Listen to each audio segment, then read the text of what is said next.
এই যে গত ৩-৪ দিন ধরে বাংলাদেশে এক ধরনের রাজনৈতিক অনিশ্চয়তা চলছে, সেই অনিশ্চয়তা নিয়ে ভারতীয় প্রত্যেকটা মিডিয়াতে আনন্দ প্রকাশ করা হচ্ছে।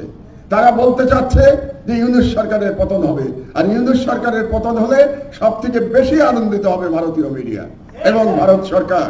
এটা আপনাদেরকে বুঝতে হবে।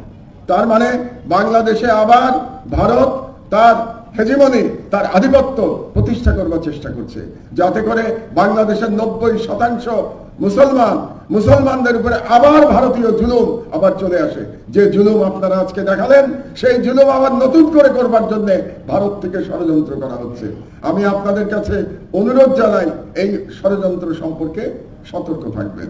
এবং আমি বলতে চাই আপনাদেরকে, এটা আমি কয়েকবার বলেছি, বাংলাদেশের আলম সমাজ যদি ঐক্যবদ্ধ থাকে, তাহলে ভারতের ক্ষমতা নাই বাংলাদেশে আবার নতুন করে তার নিয়ন্ত্রণ প্রতিষ্ঠা করে।